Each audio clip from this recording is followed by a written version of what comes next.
Chapter 3 The Snow Leopard's Tale. There once was a man who loved to climb. His dream in this world was to reach every sky. One day, he and his companions decided to climb the treacherous mountain known as K2, the Godwin Austen. Many had done so before, and many had succeeded, while many others had failed. They knew the risk going into it, knowing full well about 1 in 5 people die attempting the climb. Even so, they decided they would reach this mountain sky and make history a final time. In this journey, they gathered their gear like any other climb, had a few drinks, and slept through the night. They awoke early that morning to start up on their historic journey. The climb was going great. They were halfway there, and the men decided to celebrate. They packed up and continued once more, but little did they know a whiteout was in store. Wind with such fierce coldness it was felt to the bone.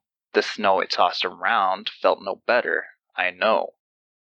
It came out of nowhere. The men knew they could not set up camp. With snow up to their waist, they would have to be content. They persevered onward, knowing the risk they would continue to face. Slammed left and right, tossed around like rag dolls with snow up to their waist. When all hope seemed lost and their fate sealed, the man leading his brethren found a safe haven embedded in the mountain's hill. "A cave?" he thought to himself. "What are the chances?"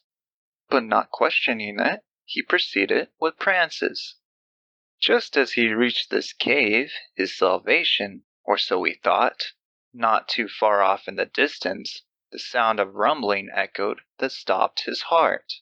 An avalanche was coming as the guy behind him had just made it. But what of the other 2 friends? Were they going to stave it? Although they weren't that far behind, they would need to pick up the pace or be swallowed up whole by the white demon plummeting their way with haste. He could just barely see the third man through the whiteout of a storm, struggling and fighting with all his might. He must hurry, for sure. They pulled the rope tight, trying to give the man a helping hand, and the third man was only 20 feet behind, not ready to bend. Then in a flash, it came roaring. The white demon swallowed him whole, and the 2 men inside would be mourning alone. The nylon rope snapped in half like a piece of loose threading. The other 2 climbers attached to that thread were gone. No happy ending. The man and his final companion waited for the rumbling to stop. Together now, trapped in this cave that they thought would be their shelter, only to find that there was no escape from the snowy chapter. They tried digging through the snow, but no such luck. They found themselves trapped in by the white demon's rocks. After regaining their sense of self, the men then decided to check the cave. It was rather deep. Perhaps there was an alternative way. They traveled together until it broke into 2 separate tunnels, in which they agreed to part ways. Each would check out a different path and then meet back at the start of the cave. Part 2. About 5 minutes after the men separated, the first man had heard what sounded like his companion's screams in the distance. The man yelled out, "Are you okay?" The companion of the man was named John. They were really good friends who had known each other for years. What the man didn't know was that John was barely alive and had been attacked by walking into the den of snow leopards and caught by surprise.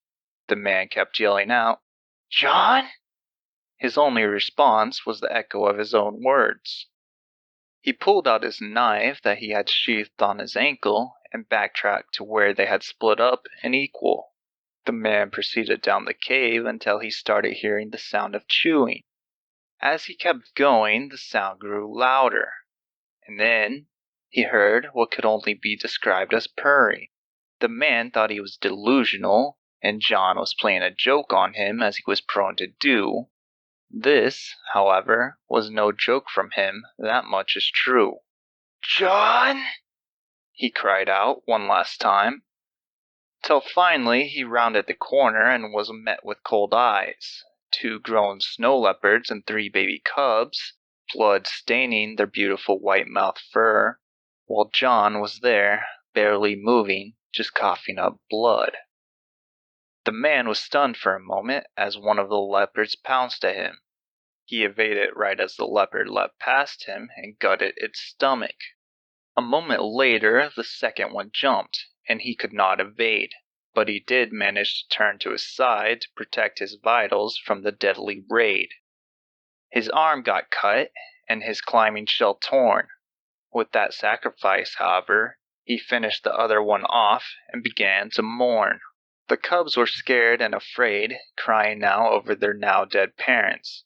The man had seen no purpose in slaying them, as they were no threat to his well-being.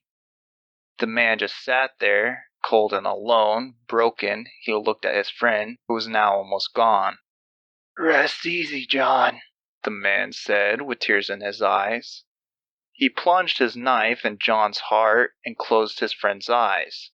From there, the man wrapped his arm that had been cut in surprise. Now alone in this winter hell, with no salvation that could be seen, he was trapped in the icy grasp of K2's mountains for the unseen.